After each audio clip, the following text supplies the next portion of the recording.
John Grégoire, bonjour. Bonjour. Ici, vous intervenez en tant que metteur en scène. Vous vous êtes fait plaisir au Théâtre de l'Étuve avec un spectacle intitulé 2h moins le quart avant Jean-Yann. Avec Jean-Yann. À voir du 20 au 28 octobre. Vous faites revivre l'acteur, l'humoriste, l'écrivain, le réalisateur et j'en passe. Il avait plusieurs cordes à son arc. Oui. D'un homme dont j'ai une image un peu macho. Oui, j'avais dit, oui, je m'attendais à ce qu'on dise ça, parce que c'est vrai que Jean-Yann, C'est de lui qu'il s'agit. voilà, avait une réputation de macho, voire même de misogyne, mais je crois que ce n'est pas vrai.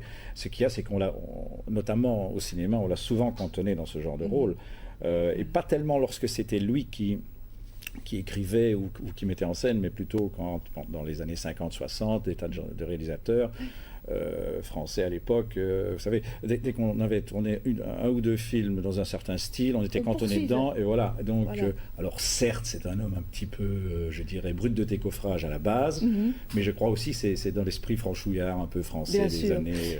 Alors, donc, on vient de parler de Jean-Yann, mais je rappelle donc qu'en fait, vous proposez au Théâtre de l'Étuve ce spectacle intitulé 2h moins le quart avec Jean-Yann. C'est à voir du 20 au 28 octobre.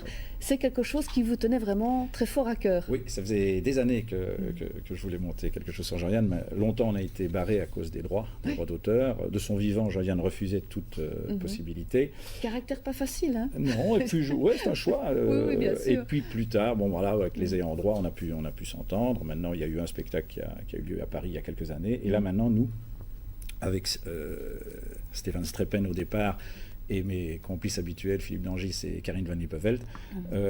Ça, c'est sur scène, mais aussi, on a une grosse équipe, je tiens quand même à le signaler tout de suite, parce que au niveau décor, au niveau musique, pourquoi musique? Parce que donc, on a décidé de revisiter l'œuvre de Jean-Yann, mais on connaît le Jean-Yann des sketchs, le Jean-Yann des grosses têtes, le Jean-Yann... cinéaste, mais il y a aussi, par exemple, le Jean-Yann qu'on connaît moins, qui est le Jean-Yann chanteur et compositeur. Il a écrit à peu près 200 chansons. Certaines sont passées à la trappe, mais d'autres sont toujours extrêmement pittoresques. Et donc, Xavier Chapelier nous aide, ainsi qu'Édouard Van de Waal, pour l'accompagnement musical. Alors, vous parlez de chansons, mais justement, quelques titres de chansons Alors, la plus célèbre et la plus poétique, c'est La Gamberge. Les autres sont souvent parodiques. Ce sont souvent des chansons dont les textes sont fort drôles. Je pense par exemple à Pourquoi m'as-tu mordu l'oreille? Rien que le titre, je pense, donne un petit peu le ton. Il y a d'autres chansons comme Si tu t'en irais, qui est aussi... et alors, lui, souvent, ce qu'il utilise, ce sont les thèmes musicaux de l'époque. Donc, c'est aussi bien du tango que de la java, que du rock même.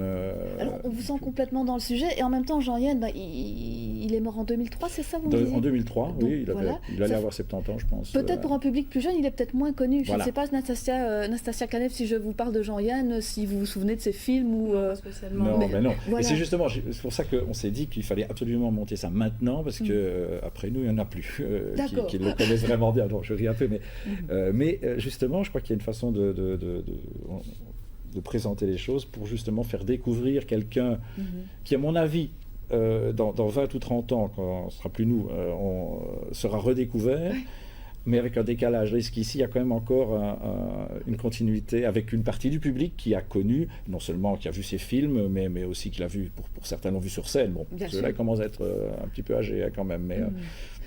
C'était les cabarets de l'après-guerre et jusque fin des années 60.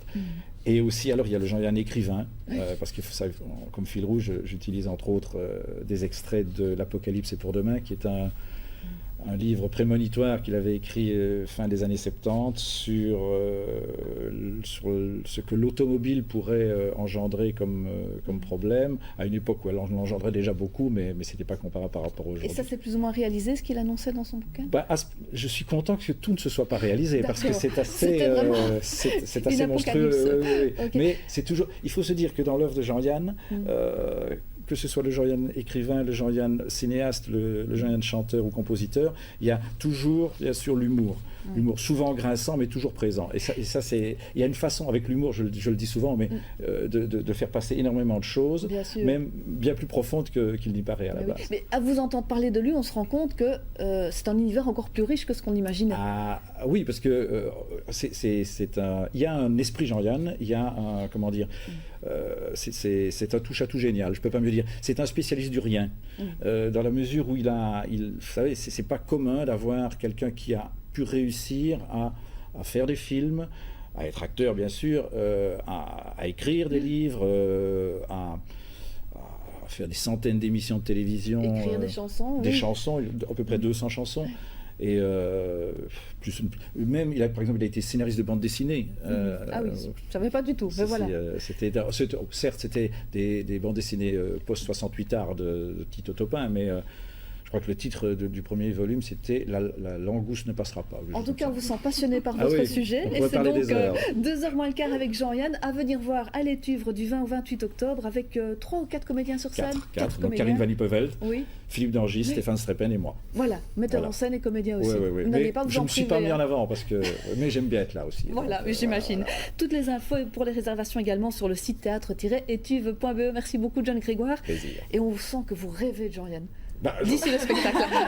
Disons que c'est quelqu'un qui vraiment a compté beaucoup pour moi, parce que je suis de la génération de, comme on dit, les années radio, les années Europe 1, RTL, et là, à l'époque, bien avant des gens comme Pirette et autres, il était là, il cartonnait, et on était scotchés à ce qu'il pouvait raconter. J'imagine. On parle maintenant de toute autre chose, on va dans un autre théâtre, j'ai dit un autre petit théâtre.